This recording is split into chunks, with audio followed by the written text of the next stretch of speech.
So in question number 9, a consumer product magazine recently ran a story concerning the increasing prices of digital cameras. The story stated that digital camera price dipped a couple of years ago, but now are beginning to increase in price because of added features. According to this story, the average price, okay, we have average here. So the average price of all digital cameras a couple of years ago was $215. Okay, so this is the average price. A random sample of n equals to 22. Okay, so our sample size is 22. Was recently taken and entered into a spreadsheet. It was desired to test to determine if that average price. They want to determine if the average price for all digital cameras is now more than $215. Okay, so they want to test the average price of the cameras is more than $215. Find a rejection region appropriate for this test if we are using alpha equals to 0.05. Now we have this 4 option. Okay, now so in order to find the rejection region, okay, we already know we are using alpha equals to 0.05. Now what kind of test is this? Is it a upper tailed or two tailed or lower tailed test? Now we know that by having our hypothesis. Okay, so let's have our null hypothesis H naught, alternative hypothesis H of A. Our parameter is average. Okay, so we have a mu, that's our parameter, and we start by writing our alternative hypothesis. Okay, and alternative hypothesis is the claim that we want to test. Now here they want to determine average price is more than $215. Okay, it means mu is greater than 215. This is our alternative hypothesis. And whenever we have one-tailed alternative hypothesis, our null hypothesis will be parameter equals to a number close to alternative hypothesis, which is 250.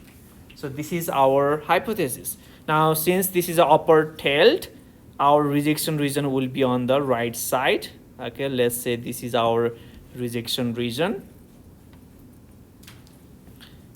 and so the area is given as 0.05. okay, 0.05, this is given to us, and the corresponding g value we call it g of 0.05. okay, and I think we can find this. So what will be the g value? So using formula sheet, or we may not need this one. Okay, oh, now here are we using g or t? Now our sample size is 22, okay, which is less than 30. So we are not using g, we are using t. Okay, so this is not g here, this is t. And it does tell you, like in the option, see, like every 4 option is our t. It does also give us a hint that our test statistic is t. Now let's calculate our test statistic. We need to calculate t, and the formula is x bar minus mu divided by what is the formula? Divided by, is it sigma over square root of n? Is that how we calculate our test statistic? Not sigma, is s, right? Standard deviation. Now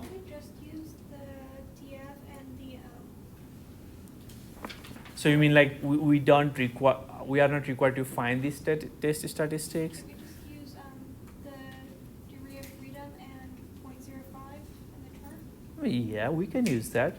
Now I think in order to calculate this test statistic, I don't think that we have enough information. We don't have the mean of that 22 sample. Okay, and we don't have the standard deviation of the sample. So there is nothing, no additional information regarding the sample. So there is no way we could calculate t here. Now since here n is 22, okay, we are using t statistic and our probability is 0.05. What will be this t? Now let's find this t using our t table. Your degree of freedom is 22 minus 1, which is 21. Now you look at your t table on the 21st row and the probability is 0.05. Can you give me the corresponding t value? 1.7 to 1. So this is our t value for this area. Okay, now I think we have the answer here. Now once we have this t value, which one will be the answer? Now do we reject our null hypothesis? Do we reject our null hypothesis if t is greater than 1.721? So if we have our t in this region, we reject null hypothesis. Is that true or false? So if our t is in this is our rejection region, okay? And if our t is in this region, then we always reject our null hypothesis. First option is correct. Now in second option, reject null hypothesis if t is greater than. The t is not, this t value is not correct. And the next, this one, reject is not if t is greater than, isn't that the same? Oh, not the same option. Oh, they have a different t value. And this is the only option with a correct t value. So our A is the correct answer. Okay, so rejecting null hypothesis means that t has to be greater than this t value, 1.721. So there is nothing you need to calculate. So make sure you have at least this rejection region. Okay, and you should be able to find this t value. You will be able to find this t value from t table. You find the degree of freedom 21. Okay, you're going to use the 21st row and the probability, which is 0.05. And that gives us our t value. Okay, so our A is the final answer. Okay. Okay, now let's go to the next one. A small private college is interested in determining the percentage. Okay, we are not interested in average. Determining the percentage of its students who live off campus and drive to class.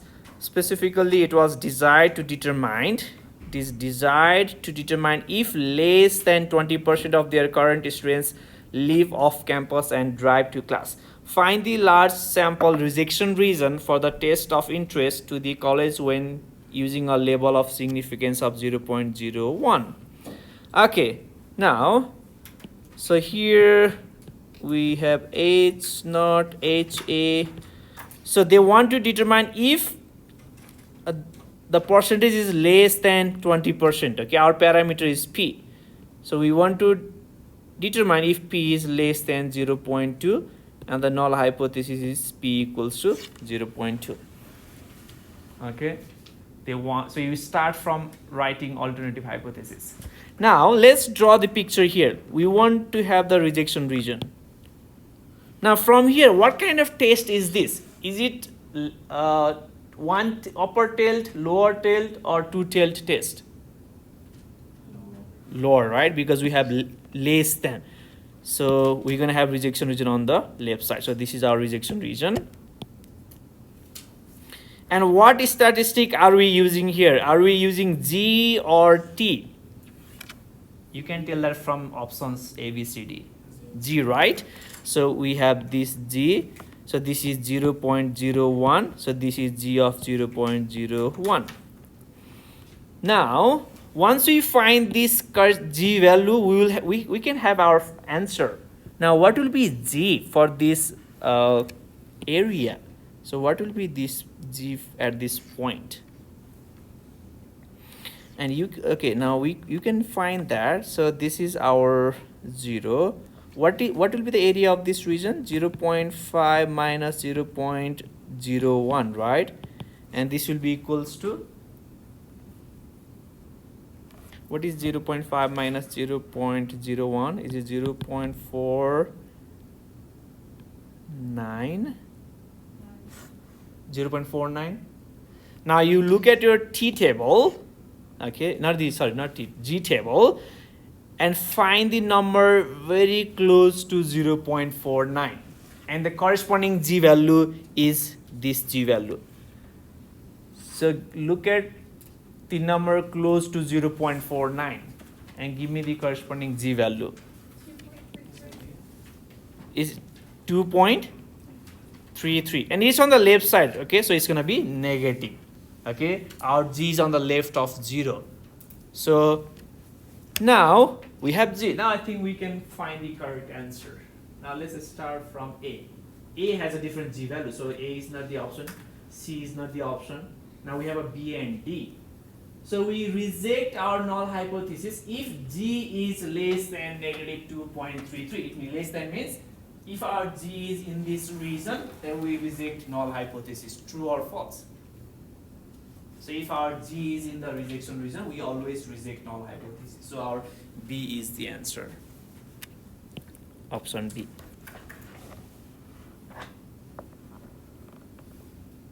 The test statistic has to be in the rejection region in order to reject null hypothesis. If it's not in the rejection region, then we fail to reject null hypothesis. Does any one of you have question here? So you need to have these, okay, null hypothesis and alternative hypothesis. This tells you where is your rejection region. So make sure to have your null hypothesis and alternative hypothesis, and that will tell you the correct rejection region. Okay, now let's go to the next one.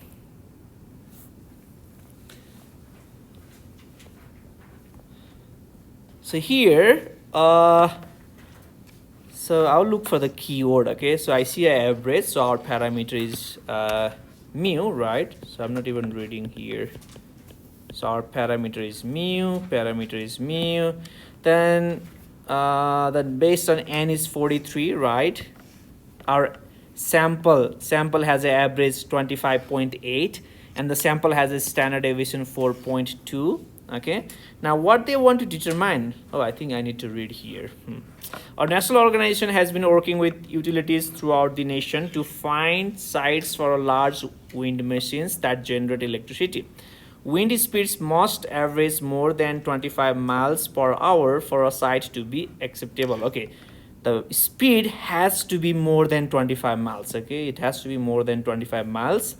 Recently, the organization conducted wind speed test at a particular site. Based on a sample of 43 wind speed recordings, the wind speed at the site averaged 25.8, standard deviation 4.2. To determine whether the site meets the organization requirement, consider the test. We already have here. There is nothing to construct. So our mu equals to 25 and mu is greater than 25. Okay, that's given to us. So we didn't need to worry about our test hypothesis. And they are using alpha equals to 0.01. Suppose the value of test statistic were computed to be 1.25. So this is the test statistic computed from this sample, okay? From this sample. We okay, now let's see. We have these 4 options, need to choose the correct option. Now, what kind of test statistic are we calculating here? Are we calculating G or T? Our sample size is 43. So we are calculating G statistic, okay?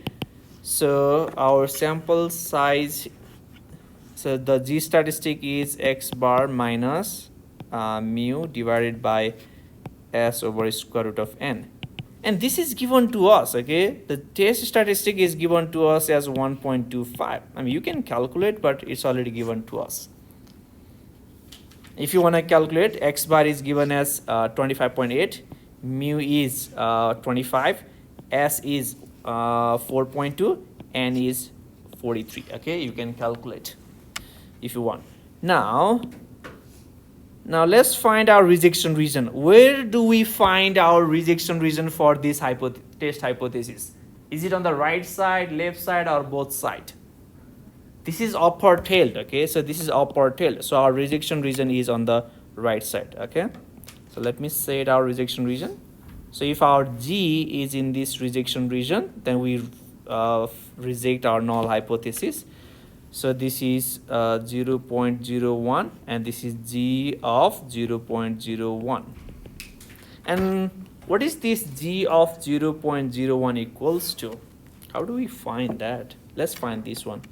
So to find that, we have 0 here. What will be the area of this middle region? 0.5 minus 0.01 and this is 0.49. Oh, we had this number, right? So 2.33 from our G table. So if our G is greater than 2.33, then we reject our null hypothesis. But what is our test statistic given to us? So if our test statistic is greater than 2.33, then we reject null hypothesis. But what is our test statistics given to us? 1.25. Okay, so it's already given to us. Now where is 1.25? So this is 2.33. 1.25 will be on the left side, right? So let's say this is 1.25. Now your test statistic is not in the rejection region. Now what will be your conclusion if your test statistic is not in the rejection region? Do we reject null hypothesis or we fail to reject null hypothesis? See, this 1.25 is not here, it's outside. So we fail to reject null hypothesis. Okay, that's what we know. Now which will be the correct option? So let's start from A. We are 99% confident that the site does not meet the organization requirement. Okay, our conclusion is fail to reject null hypothesis, right? So let me write down. Fail to reject H naught. So this is our decision. Now we have to use in this specific example here. So we are 99% confident that the site does not meet the organization requirement. Is that what it means by failing to reject a null hypothesis? So fail to reject null hypothesis means average is 25. Okay, so we are accepting this statement. So if you are failing to reject null hypothesis means we are accepting this statement. Now which option tells us that average is 25? We are 99% confident that the site meets the organization requirement. Okay, the requirement is the average has to be greater than 25. C, at alpha equals to 0.01, there is a sufficient evidence to conclude that the true mean wind speed at the site exceeds 25 miles. Option D, at alpha equals to 0.01, there is insufficient evidence to conclude that the true mean wind speed at the site exceeds 25 miles per hour. Okay, which option do you think best here that describe our decision?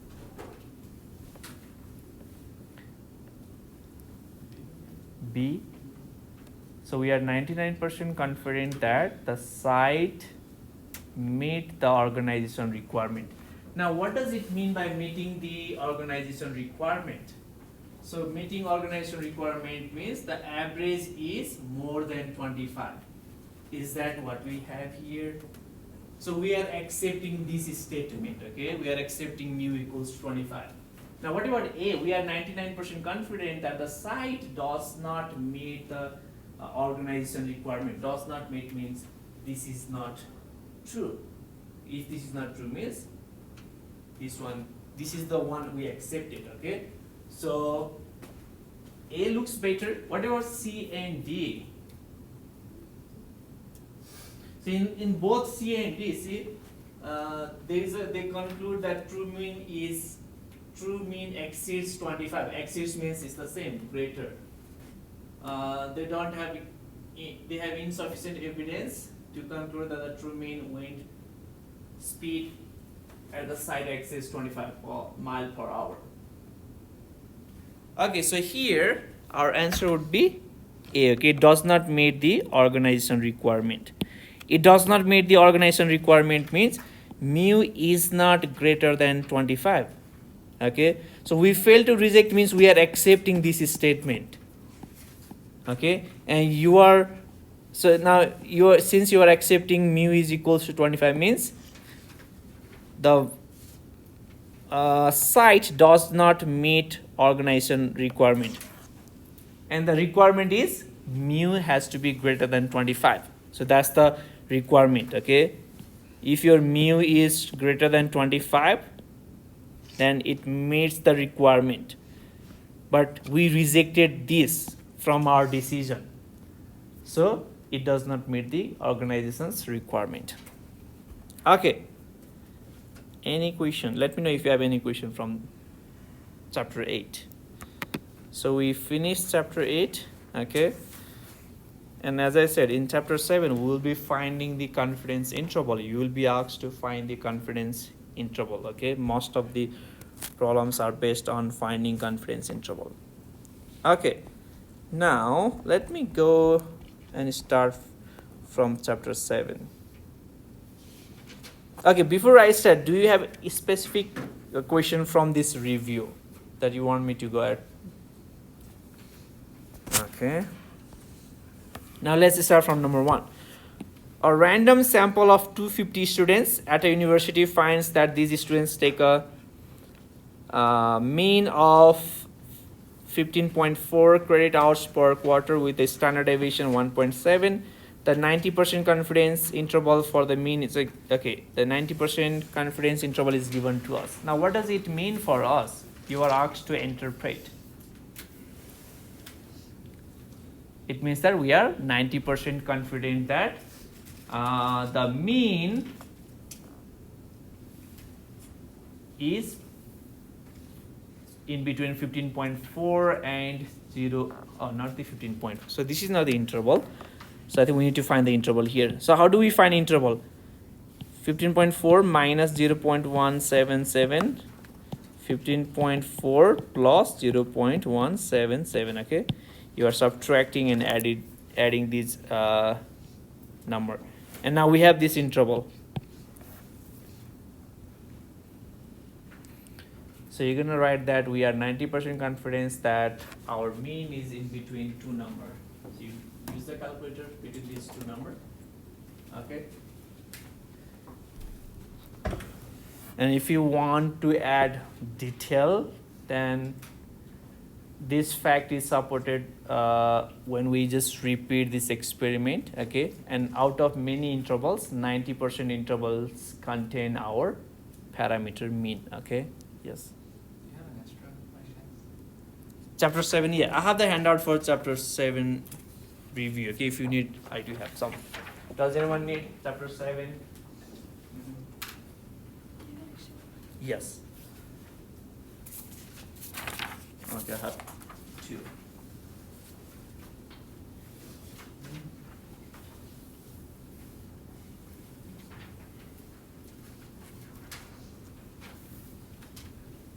Make sure to practice this handout. Okay, it's enough for your exam 4. Okay, for number 2, suppose a large labor union wishes to estimate the mean number. Okay, we are estimating mean. Sample size is 426. This is X bar. So X bar is 9.5. S is 2.2. Find 99% confidence interval. Now the formula, okay. If you have formula sheet for chapter 7, if you can find the correct formula, you are done. I mean, it's good. So you are asked to find the 99% confidence interval. Can you check your formula sheet and tell me the correct formula to find this one? Chapter 7.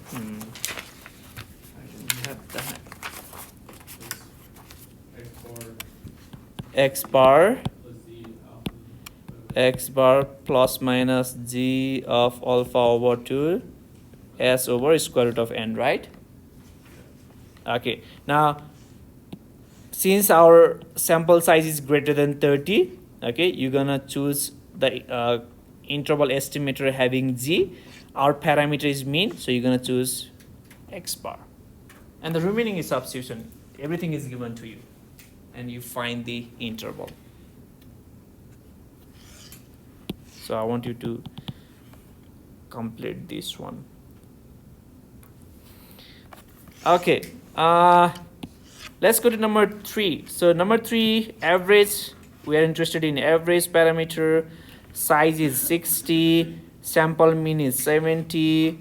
Population standard deviation is, this is population standard deviation is 17.5. Okay, we are asked to create 95% confidence interval. Okay, Sergio, give me the formula for this one. Our parameter is average. Okay, sample size is 60, and we are creating 95% confidence interval. Is it like the same one? Not exactly same, but instead of standard deviation, we have the sigma, okay, because it is a population standard deviation. So it is X bar plus minus G of alpha over 2 sigma over square root of n. And do you know how we find this G of alpha over 2? The table is given to you, okay? You will be given a table. And from that table, you're gonna find the G of, it's given, it will be given to you, okay? So this is given to you, X bar is 70, sigma is 17.5, n is 60. You substitute, you get the interval. Is it 1.96? For 95%, it should be. Can anyone verify 1.96? Yes. Okay. So you will be provided this one, okay? Now let's go to the next one. So 15 smart cars. So this is our n, 15, okay? What is our parameter? That's what I want to know here. Okay, mean. So our parameter is mean. This is X bar 47. This is S. And okay, now we are asked to construct 90% confidence interval. Okay. Imani, give me the formula for this problem. Your sample size is 15. Okay, parameter is mean. The sample mean is 47. Standard deviation is 5, and we are asked to construct 90% confidence interval. Do you have formula sheet for chapter 7? Yeah. The same one, but except instead of Z, it's T. That's right. So X bar plus minus T of alpha over 2. Not the sigma. This is the standard deviation of a sample. So S divided by square root of m. Okay, and you should be able to, now how do we find this T of alpha over 2? Is it given on your formula sheet? Let me check that. If not, you should. Do you have a formula sheet for chapter 7? That's chapter 8. Does anyone have a formula sheet for chapter 7? Okay, I just want to make sure that. Okay, you have the G of alpha over 2 given to you, but you don't have. Okay, now let's find out. It's not given to you. Now, how to find this corresponding T of alpha over 2? Now, to use the T, we need to have the degree of freedom. So let's find degree of freedom. Degree of freedom is 15 minus 1. N minus 1 is the formula. So 15 minus 1, 14 is the degree of freedom. Okay. So you're going to look at the 14th row on your T table. Okay. Use your T table and look at the 14th row. Now, what is our area? So we want to be 90% confidence interval. Okay. So 90% confidence interval means, okay, so we want, so this region is our 90%, 0.9. Now, so alpha is the area of these two part, which is 10. So 0.05, 0.05. So you look at the 14th row and the column that has the area 0.05. And from there you can find the t value.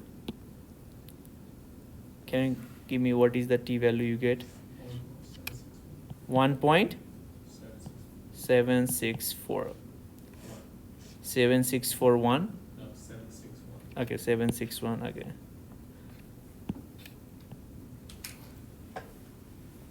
Now it's not difficult. Okay, you have everything. So you are 90% confidence. Okay, so this is 0.9. The remaining area is alpha. Okay, so 1 minus 0.9 is 0.1 and half is this side. So we get 0.05. And you can use the table. 14th row column with 0.05 probability. And the remaining is given. X bar is given to you 47, S is given 5, N is given 15.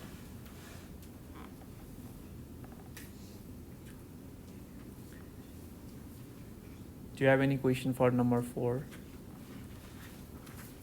Okay, let's go to number 5. So number 5, estimating average. So our parameter is average. Average. The sample has a average 42 minutes. Sample has a standard deviation 7. We want 90% confidence interval to have a margin of error of no more than plus minus 4. Okay, so we want our margin of error to be plus or minus 4. What is the smallest sample that we should consider? It means we are asked to find the sample size. Okay, now there is I think 2 formula to find the sample size. So which formula do we use to find the sample size? Let's suppose saving. I don't have a handout here. Okay, can anyone tell me the formula to find the sample size? You look for the parameter average. Okay. C alpha over 2 to the second. Now G alpha over 2 To the second. square. Get squared. Okay, so you are squaring G value divided by Times oh sigma squared over SE squared. I'm sorry. SE. SC. Okay. Oh yes. Now here, so this is the formula. Now, how do we know? What is the next formula given to us, Kayla? N is Alpha Z alpha squared to the second times PQ over SC to square. it G of alpha over 2 or G of alpha? Half of G. Okay, so you have these two formula. So now our parameter is average, right? So our parameter is not P, so we are not using this one. So it's easy. So you have these two options. If your parameter is P, then you're going to use this one. If your parameter is average, we're going to use this one. Now it's a 90% confidence interval, so you can find the G of alpha over 2 from the table. Okay, it will be given to you. Now your standard deviation is given here. Okay, and SE is the error. So our error, see, margin of error, it has to be no more than 4 minutes, means this 4 minute is SE. So this is your sampling error. Sigma is 7.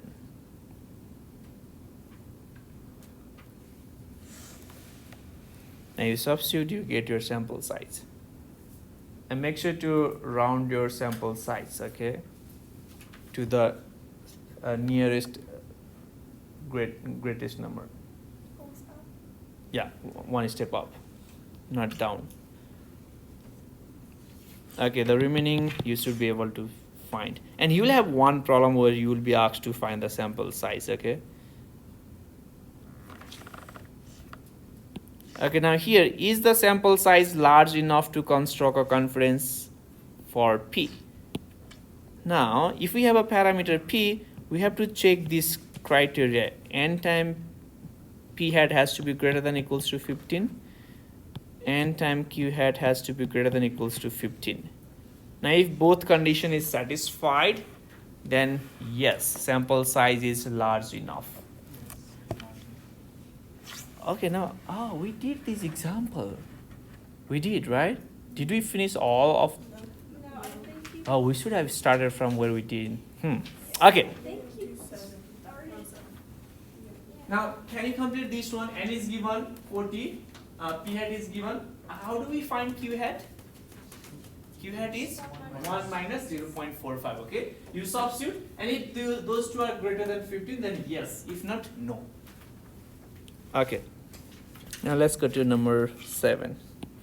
Number 7. Okay, proportion. Our P is the parameter. Okay. Sample size is 200. Oh, yes. Sample size is 200. We have to use 95% confidence interval. Now, what will be the formula? The formula would be P hat. I think we have the one formula to find the confidence interval if our parameter is P. Okay, so that's a P hat plus or minus G of alpha over 2 P hat Q hat divided by N square root. Kayla, is it correct? Just correct me if I'm wrong here. P hat Q hat. Okay, now how do we find P hat? P hat is the proportion, the fraction of students receiving the financial aid. Okay, so out of 200 students, 118 are receiving financial aid. The fraction is 118 divided by 200. So this is P hat. You can find Q hat by 1 minus P hat, and you substitute, and you get this G from the table. Make sure you are using the 95% confidence interval, and the remaining is substitution.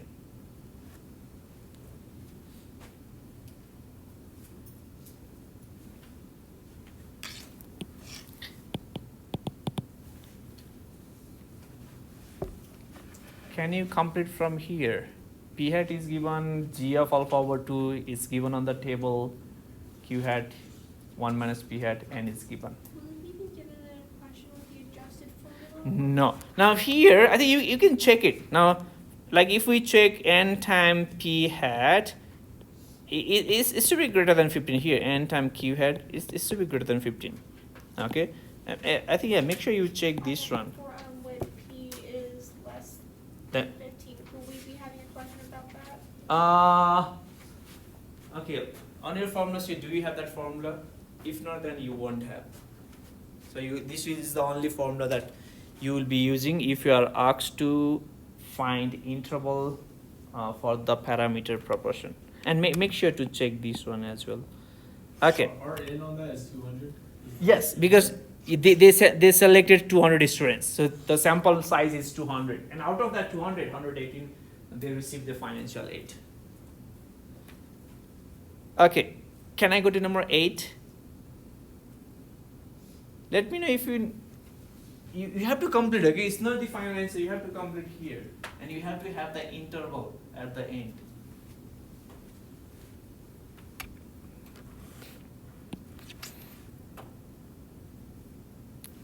Okay, looks like no question. Now for number 8, so sample size 4,000. Out of 4,000 citizens, 2,150 who are in favor of gun control. Find a point estimator. Estimating the proportion. Okay. Now, so this is our parameter is proportion. Now, if we have the proportion, what do we use as a point estimator? It means what do we use to estimate P? So here we are estimating P. Like if we want to estimate mu, we use X bar. X bar is the sample mean as a point estimator. Now if we are estimating P, what do we use as an estimator? X divided by N? No. Get P graph? we use the p hat. Like for sigma, our estimator is S. It is, we find a single value from our sample and we use that single value to make an estimate of population parameter, and they are point estimator. Okay, so p hat x bar s we calculate from the sample. These are the single value we calculate from sample. Okay, we use p hat to estimate p, we use x bar to estimate mu, because both of these are mean, both of these are proportion. The only difference is that this is a proportion of a sample, this is a proportion of a population. So this is a mean of a sample, this is a mean of a population. This is a standard deviation of a sample, standard deviation of a population. We use S to estimate sigma, we use x bar to estimate mu, we use p hat to estimate p. Now let's find p hat here. That's what we are asked. Okay, we are asked to find point estimate, means we are asked to find p hat. Now out of 4,000 US citizens, 2,150 are in favor of gun control. What is the fraction of citizens who are in favor of gun control? How do we find that fraction? That is 2,150 divided by 4,000. And this is our answer. 0.54, okay, 0.54. So this is our point estimator.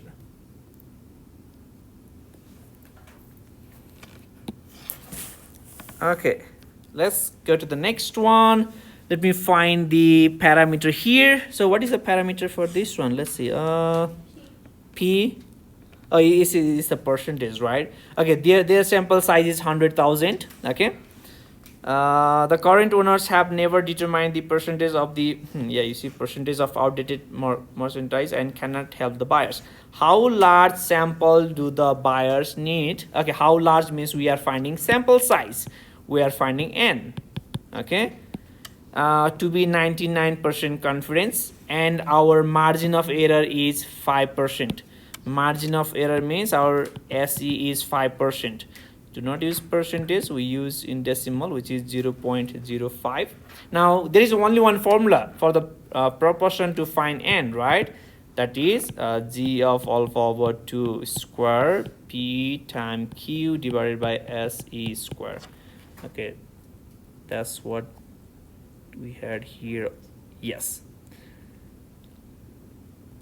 Okay, now let's see what are given to us.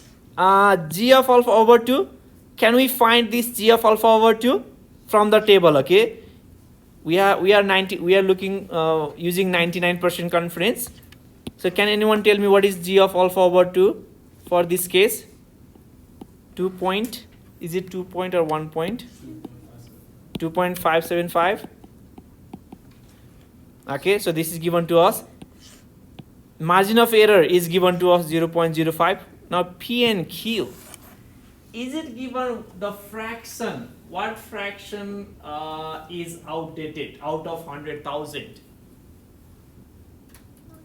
It's not given to us. Now you're gonna like pick your P. Like what do you want? Like out of 1,000 items, how many items do you want? Do you think like it will be outdated? Like give us just some good number. 0.5 because we're trying to estimate the darkness. Not the 0.5. You can like 0.5 means you are choosing out of 100,000, 50% is outdated. If you wanted to, is that something normal to happen? Well, it's because on the homework it said that when you don't know, use 0.5.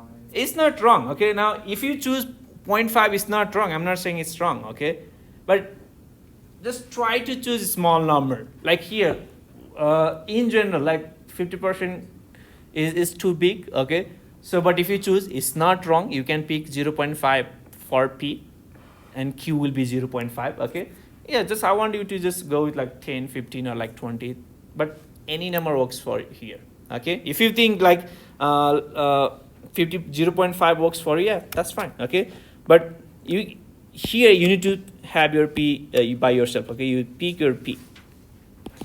If you say P is 0.3, your Q will be 0.7, right? You substitute. So here, all of you may not have the exact same answer. Sample size may be different for all of you. Okay? So it's not wrong if you choose P is 0.5. Oh, okay, we are done. So basically, make sure you know how to find the confidence interval, how to find the sample size, and test of hypothesis. Okay, everything will be given to you. There will be, you will be provided with the G table, T table, formula will be provided to you. Make sure you read the question and pick the correct formula. If you have the correct formula, you have everything correct.